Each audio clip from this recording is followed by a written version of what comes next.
Group को। वो ये कहते हैं कि नवाज शरीफ साहब ने 18वीं तरमीम को इस वजह से वोट किया, हालांकि इसके ऊपर उनके बहुत सारे इतराजात भी थे। उन्होंने इस वजह से वोट किया कि नवाज शरीफ के लिए पाबंदी हटाई गई थी कि तीसरी दफा वो वजीर आजम बन सके। ये भी बड़ा एक लॉजिकल पॉइंट है। लेकिन जो सबसे ज्यादा स्ट्रॉन्ग पॉइंट है वो ये है कि 18वीं तरमीम में ये कहा गया कि जो लोकल गवर्नमेंट्स होंगी उनको एम्पावर किया जाएगा, यानी सूबे हर 4 साल के बाद अपने सूबाई जोरिस्टिक्शंस के अंदर इलेक्शन करवाएंगे, लोकल गवर्नमेंट्स को वो इख्तियारात, इसी तरह फाइनेंशियल रिसोर्सेज उनको ट्रांसफर करेंगे। लेकिन वो कहते हैं ऐसा तो हुआ ही नहीं है। 18वीं तरमीम को आज 12-13 साल हो गए हैं, तो कभी भी सूबाई हुकूमतें जो होती हैं वो जनाब सूबों में इस बात के ऊपर जो है वो दिलचस्पी नहीं रखती कि वहां पे लोकल गवर्नमेंट्स के इलेक्शन करवाए जाए, क्योंकि इसकी वजह ये होती है कि हर सूबे के अंदर बनने वाली हुकूमत भी चाहती है कि इख्तियारात उनके पास रहें। तो ये जो डेवोल्यूशन ऑफ पावर का कॉन्सेप्ट, जो कि मेन सेंट्रल पॉइंट है 18वीं तरमीम का, ये यहाँ पे आके जो है वो डिस्क्रेडिट हो जाता है। क्यों? उसकी वजह ये है कि जब से 18वीं तरमीम के बाद भी अगर हम देखें तो पाकिस्तान में लोकल बॉडी सिस्टम जो है वो उस तरीके से परफॉर्म नहीं कर पाया, और हमेशा सूबाई हुकूमतों ने उनके हवाले से जो है वो बैरियर्स क्रिएट किए हैं।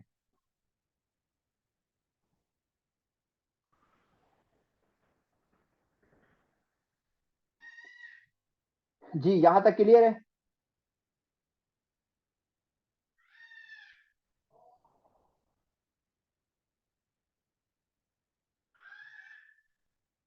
अच्छा, अब ये सारी डिबेट के ऊपर हम सजेशंस बिल्ड करेंगे कि यार क्या इसको रिवर्स करना चाहिए, या इसके अंदर रिव्यू करना चाहिए, या कुछ और इसके ऊपर जो है वो काम होना चाहिए। देखें, 18वीं तरमीम जो है इसको रिवर्स नहीं होना चाहिए, ठीक है, क्योंकि ये पाकिस्तान में जो आइन है, पार्लियामेंट है, उसकी सुपरमेसी को बहाल करती है। ये पाकिस्तान में जो सूबाई खुद मुख्तारी है उसको इंश्योर करती है। लेकिन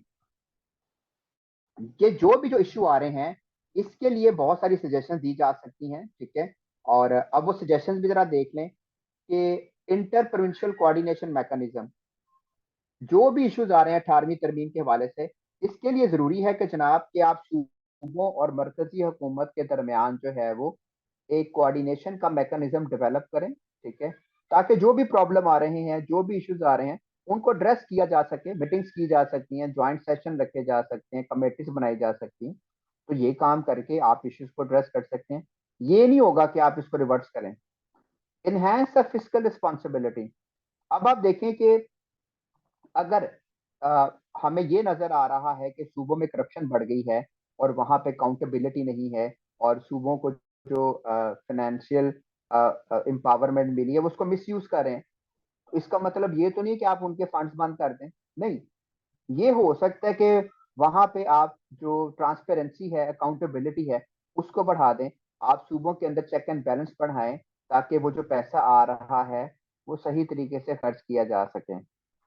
इसी तरह 18वीं तरमीम के हवाले से एक सजेशन ये भी है, नेशनल पॉलिसी फ्रेमवर्क, कि आप एक ऐसा comprehensive national policy framework design करें, ठीक है, जो कि गाइडलाइंस प्रोवाइड करे उन तमाम एरियाज के अंदर जहां पे आ, थोड़े से इश्यूज आते हैं, जैसे एजुकेशनल प्लानिंग है, हेल्थ के हवाले से जो पॉलिसी मेकिंग है, ठीक है। तो वहां पे जनाब आप एक नेशनल पॉलिसी फ्रेमवर्क डिजाइन कर सकते हैं, और सूबे और मरकज जो हैं उन एरिया के अंदर मिलकर काम कर सकते हैं। इसी तरह कैपेसिटी बिल्डिंग्स में ये है कि जहाँ पे एडमिनिस्ट्रेटिव और इंस्टीट्यूशनल इनफेक्टिवनेस नजर आ रही है, या सूबे अपनी डोमेन के अंदर अच्छी तरीके से गवर्न करते हुए नजर नहीं आते, तो जनाब उनकी कैपेसिटी बिल्डिंग को बढ़ाया जा सके, ठीक है, उनके काम करने की जो परफॉर्मेंस है उसको इम्प्रूव किया जा सकता है। और सबसे इंपॉर्टेंट चीज जो है वो लोकल गवर्नमेंट्स जो है उसको पहले से कहीं ज्यादा इंपावर करने की जरूरत है, ठीक है। लोकल गवर्नमेंट्स को खत्म नहीं होना चाहिए। जहां पे इश्यूज आ रहे हैं, जहां पे प्रॉब्लम्स आ रहे हैं लोकल गवर्नमेंट्स के हवाले से, तो जनाब वहां पे जो सूबाई हुकूमतें हैं उनको चाहिए कि वो लोकल गवर्नमेंट्स के हवाले से जितने भी इश्यूज हैं उसको ड्रेस करें।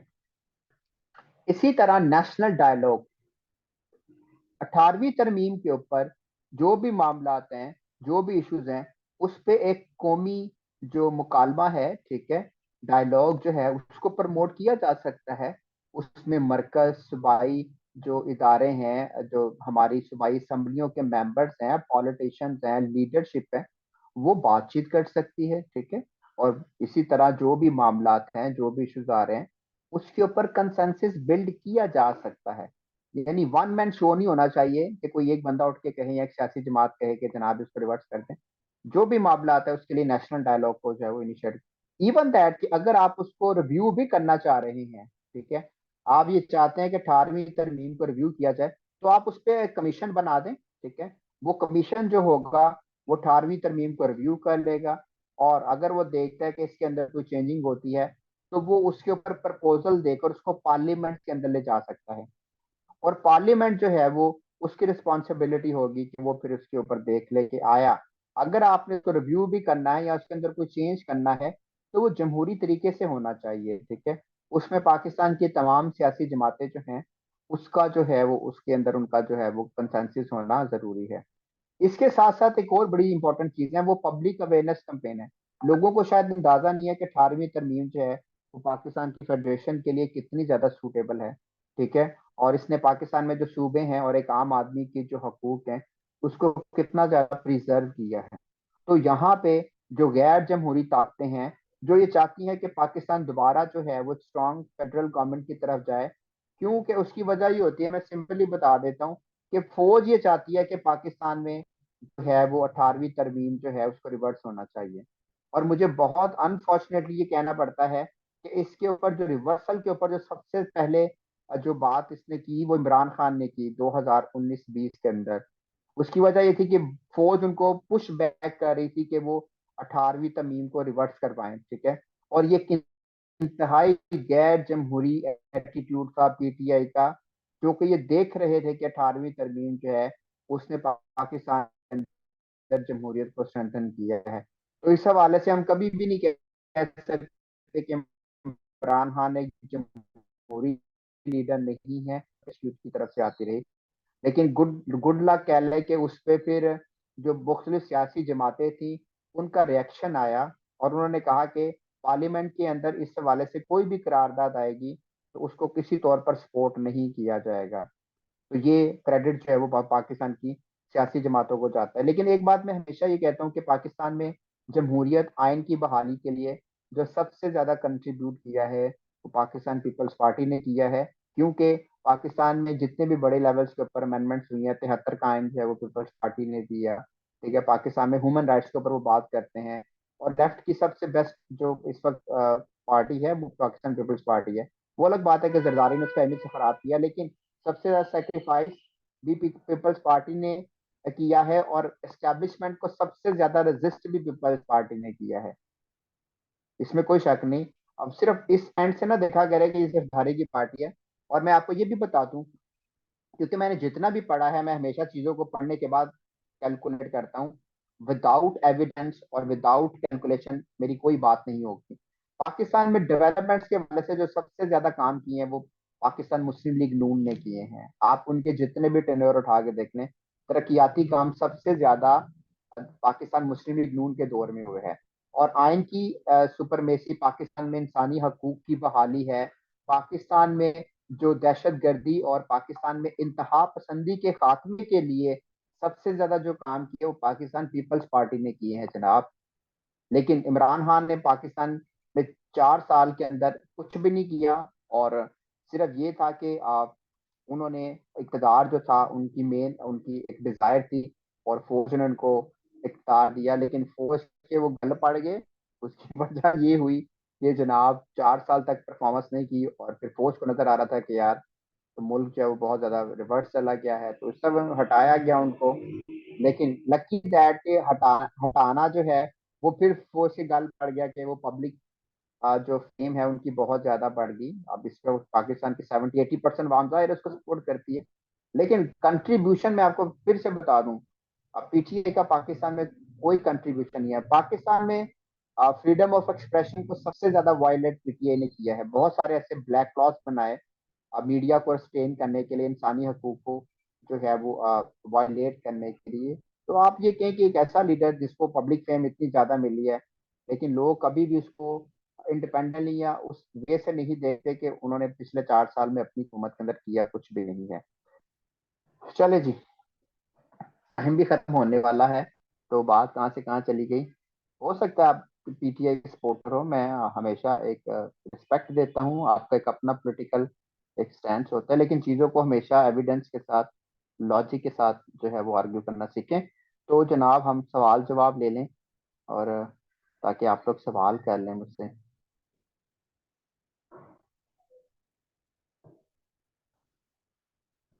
जी, any question. Sir current scenario में इसका क्या क्वेश्चन बन सकता है? पाक इसमें अफेयर्स। सारे क्वेश्चन आएंगे।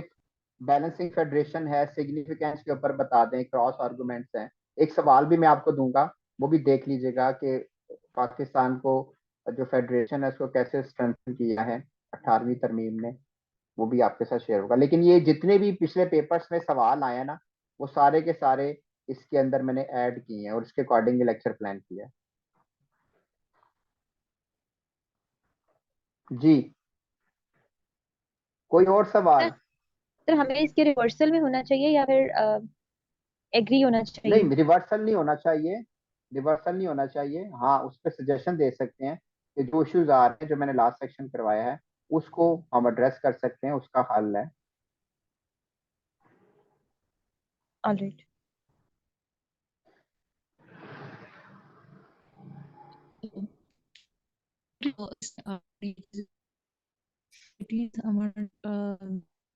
बाकी बंद नजमा, आपकी आवाज कट रही है, डिस्टॉर्ट हो रही है।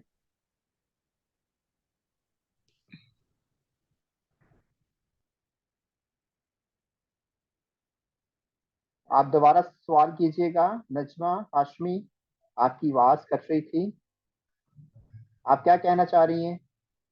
कुछ पूछना है आपने? क्लियर है सर। बोलिए, शायद क्लियर हो जाए। सर मैं कह रही थी कि ये जो इसमें ये कहा गया 18th अमेंडमेंट में कि 4 से 5 दफा बंदा यानी 2 से ज्यादा दफा भी आप वजीर आजम बन सकते हैं, तो क्या हम इसको एक हम्म। डेमोक्रेटिक एक्ट कह सकते हैं? डेमोक्रेसी के खिलाफ नहीं जाएगा ये बात? नहीं है तो मैं ये नहीं कहता कि 100% जो है वो डेमोक्रेटिक तरमीम है। इसमें जाहिर है, फिर आपको पता है, जब आपने पार्लियामेंट के अंदर कोई तरमीम करवानी हो तो उसमें देखा जाता है कि ज्यादा एंड से कौन सी चीजें बेनिफिशियल होगी, क्योंकि ये वो पार्लियामेंट, ये वो एक्ट था, क्या तरमीम थी, जिसमें 2/3 मेजोरिटी रिक्वायर्ड थी ना इसको पास करने के लिए। तो पाकिस्तान पीपल्स पार्टी के पास उस वक्त तो सिंगल मेजोरिटी भी नहीं थी, उनके पास मेरे ख्याल से नेशनल असेंबली में शायद कोई 120 के करीब सीटें थी। इसके लिए जरूरी था कि फिर कुछ बार्गेन करना पड़ना था। लेकिन उस हवाले से बहुत सारी चीजें सही भी हुई, ठीक है। और लेकिन कुछ चीजों पे जो कॉम्प्रोमाइज करना पड़ा उसमें ये भी था कि जो 2 दफा जो शर्त थी वजीर आजम बनने की, उसको खत्म किया गया। ये नॉन डेमोक्रेटिक है, क्योंकि पूरी दुनिया में ज्यादातर जो हाई प्रोफाइल जो डेजिग्नेशन होते हैं वो 2 टर्म से ज्यादा नहीं होते। अमेरिका देख लें, इंडिया देख लें, कोई भी शख्स अमेरिका में भी 2 से ज्यादा मरतबा सदर नहीं बन सकता, इंडिया में भी प्राइम मिनिस्टर नहीं बन सकता। ये थोड़ा सा गैर जमहूरी है, इसको रिव्यू किया जा सकता है। Okay sir, thank you. चले जी, आप लोग अपना ख्याल रखिएगा, इंशाल्लाह कल भी हमारी क्लास होगी और डिटेल से बात करेंगे। तो टेक केयर, अल्लाह हाफिज।